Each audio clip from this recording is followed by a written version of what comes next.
Hey, this is Sky. Welcome to my YouTube channel. So today let's talk a little bit about failure. How do you go through failure? Failure sucks. It's one of most people's biggest fears, I would say. People hate to fail. They shy away from it like it's the plague, like it's the worst thing that could ever happen. One failure can mentally screw somebody up for the rest of their lives, let alone repeated failures. They dwell on the failure. They dwell on how weak they are. I can't. That becomes the mantra of the failure. I know. I mean, trust me, I've been there. I've failed at so many things. Geez, I lost count. I felt like my entire life, in every way, was a failure for many, many, many years. And I really started to look at it differently, and it really helped me. So let's talk a little bit about how we look at failure. You know, one of the ways that I like to think about failure just on a basic level is with working out with weights. If you're working out with weights and you're going to do 10 reps, and then say when you pick the weights up, you realize they're a little bit heavy, and you get 4 reps in, and you all of a sudden start to lose your strength, start to realize you can't do it. That mantra starts coming in. On the 5th one, I can't. And you get weaker and weaker. You'll notice that how you think will affect your body strength. You can try to play games with this and start thinking as you're working out. Think positive thoughts instead of negative thoughts. Say I can instead of I can't. And see if you can do that extra one. But say you finally hit that brick wall and you can't mentally push it anymore. It doesn't matter what music you're listening to or how angry you get. Some people use their anger to work out. I don't. But whatever it is, the mental tricks they use, that pre-workout drink, none of it's working. They just can't anymore. They're just stuck, and they're going to have to let the weights go. And they didn't even get anywhere near that 10. It's an interesting experience because, you know, I work out every 6 days a week, and I go through that on a regular basis. This most basic sensation of feeling like I can't do something.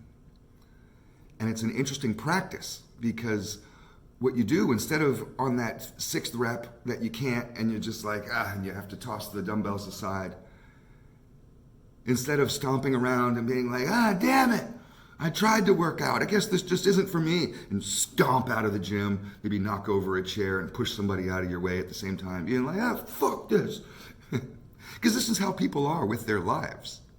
They'll try the smallest thing. I mean, you know, what you do instead is you get up from the bench, maybe you wipe yourself down a little bit, some of the sweat, and take a sip of your water, rehydrate, you know, or go to the water fountain, take a walk around the bench, and then come back and do another attempt at it.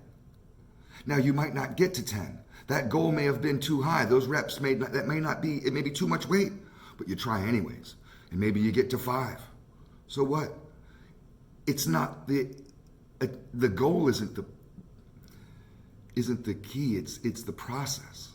So as long as you're getting a good workout, it doesn't matter if you're doing 3 reps, 4 reps, 5 reps, or 10 reps. That doesn't matter. It just matters how you're doing it and the process of doing it, and the fact that you can learn to where your limits are. And you get really comfortable. I learn every day physically where my physical limits are. I mean, I'm very aware of what those are because I push myself to that limit. And then I learn to rest and to get myself ready for the next set. You know, life is like this. People give up so easily. They let failure hit them so hard. I dated this woman years ago, beautiful chick, this chick Bryn. This is out in California in Santa Cruz. And she had gone to I forget what college she went to, but she got a very advanced degree in, it was like animal biology, because she wanted to work along with Coco the gorilla. I believe that's up in the gorilla, I think Coco's dead, I believe, but at the time it was up in Northern California. Now that's a hard job to get, but this was her goal. Went and got the degree for it, went and applied for the job and failed. And they apparently, from the way she told the story, now she may have exaggerated it, because when we dwell on failure, every time we tell it, it's like a fish tale. And we're looking for sympathy half the time. We tell our failure stories, and it grows and grows because we want people to be like, oh man, that's really messed up. But the way she would tell it is that they were not nice to her. They let her down really hard, and she had tried so hard. So it just felt like such a slap in the face. And I tried my best. I did everything I could, and I still came up short. I couldn't do it. I can't. That was the mantra all of a sudden again. I can't. And she was living in that I can't realm. And she went, and instead of trying again, instead of taking a rest, getting up from the bench, walking around, wiping the sweat off, instead of refocusing or redirecting, she just gave up and walked away. Stormed out of the gym, so to speak. She just walked away from her dream. Tried once. That was the one dream. She didn't try at 10 dreams, just one. And then went and became a secretary. And I was just like, sure, your secretary job pays bills. I get it, 9 to 5. But you're destined for greatness. At least you were. What happened? And you gave up. So that didn't work out. There's other gorillas. There's other ways you can explore this. Geez. It was kind of frustrating, but she just had given up. No, I can't do it. I can't bear to go through it again. The fear of failure can cripple people and hold you back. I used to see this when I was growing up as a teenager in the hood. I grew up in the ghetto. Not just one ghetto. You wonder which ghetto. I did a tour of ghettos. I did a tour of them. I lived all over. And that didn't just stop when I was 18, when I moved out of my mom's house and all of a sudden became rich. I did a tour of ghettos all the way up until my 30s and finally pulled myself up by my own bootstraps and got out of that shit. But I've hung out with people that have been destitute, poor. There's different levels of poverty. I've hung out with all kinds of poor people my whole life, most of my younger life. And I remember the types of guys that always had these fantasies. There was two types. One that wanted to become an entertainer, a singer of some sort, rap artist, whatever, or a sports hero. Now, both of those are really hard jobs to attain. Some people get them, most people don't. I think it's like less than 1% of people that even get drafted into the NFL. So you think you got drafted, now you got it made. Now it's like 1% or something or less of just the people that drafted even make it onto a team. And then if you make it on a team, are you going to be one of the guys that's first string with a sponsorship deal with a tennis shoe or something like that, making big bucks? There's a good chance not. You might be making the league minimum, third string, never even play a game in your life. It's incredibly hard to obtain that dream. Some people do. Most people don't. And I met so many guys that tried that, and that would be their only goal. This is my ticket. This is what I'm going to do. And then they would fail, of course. I'm not trying to be cynical, but of course they failed because most people don't get that job.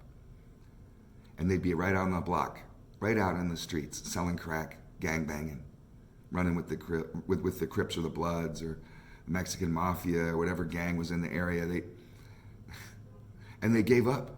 And they would talk about, I was going to be the next Tupac or the next this or that, the next Michael Jordan.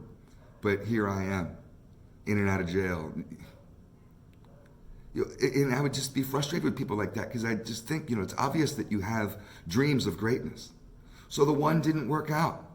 You could keep trying. There's other avenues of becoming involved in sports and making a living out of it. You could be more realistic with your goals, but or you could try it to something else. Try 100 times and then take a rest and then try 100 more. The hell's wrong with you? You try once and then you go and sell crack in the streets and shake your fist at the cops like it's their fault. Shake your fist at the rich people like it's their fault. Shake your fist across town to people on the other side of town that don't even know you exist or even care as if it's their fault.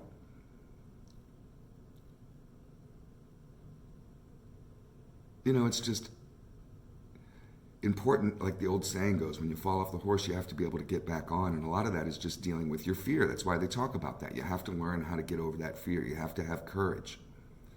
And sometimes the mental thing is all you have. Of course, with physical,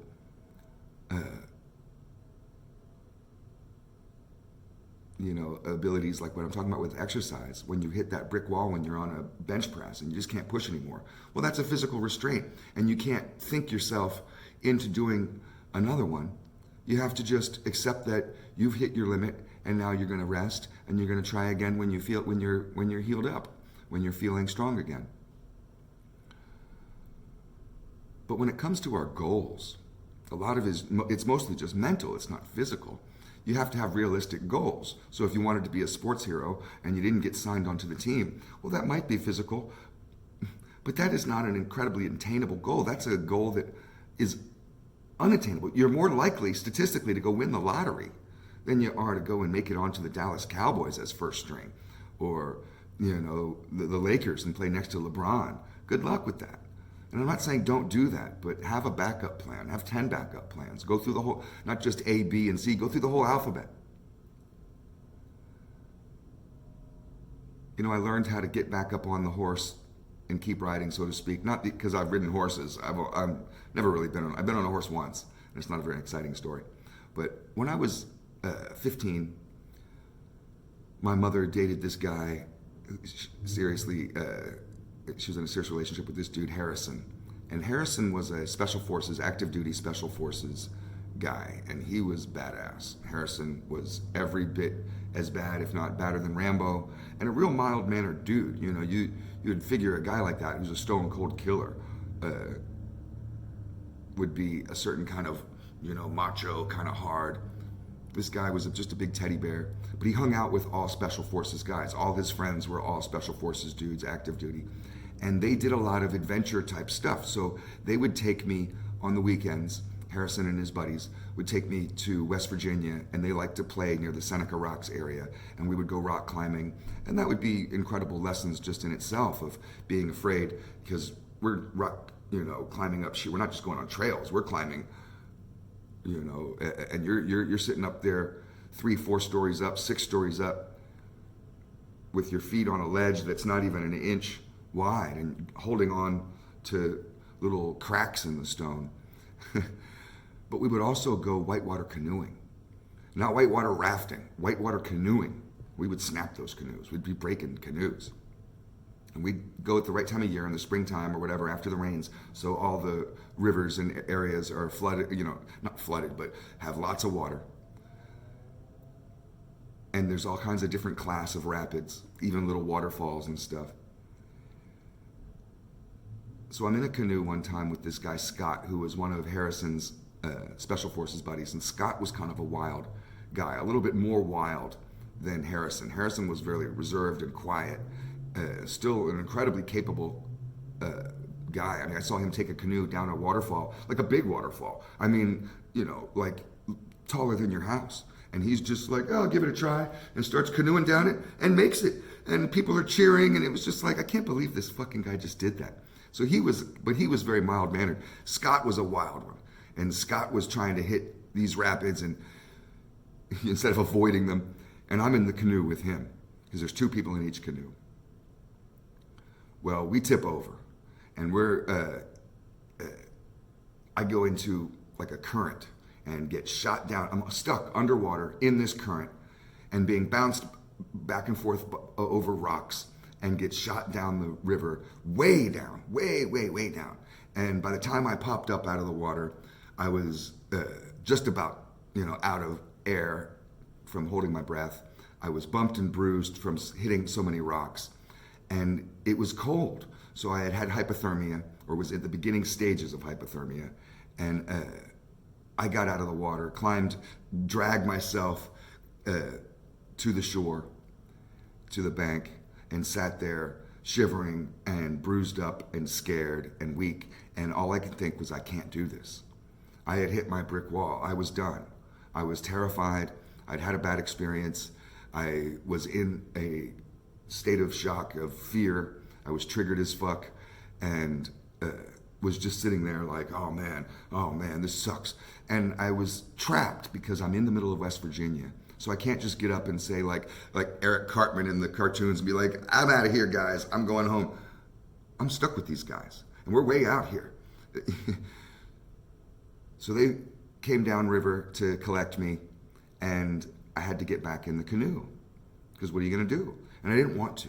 Because I was in this mode of, I can't do this. And they were kind of arguing back and forth, you got to get back in the canoe, Sky. And I was just like, I can't.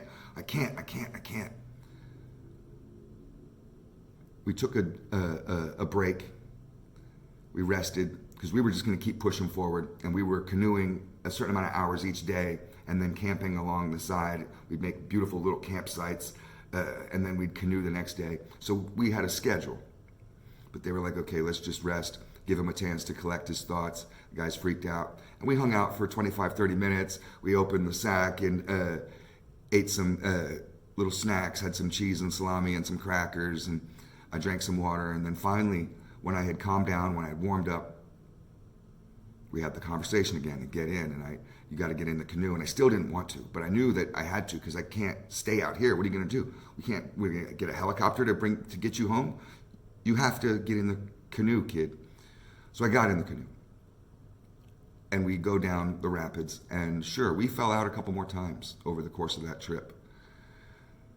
But I had kind of gotten over the fear of dying because I had gone through such a crazy scenario and lived. But the biggest lesson I learned was how to get back in the canoe and just keep going, knowing that there's more trouble downriver and we're just going to keep going through it.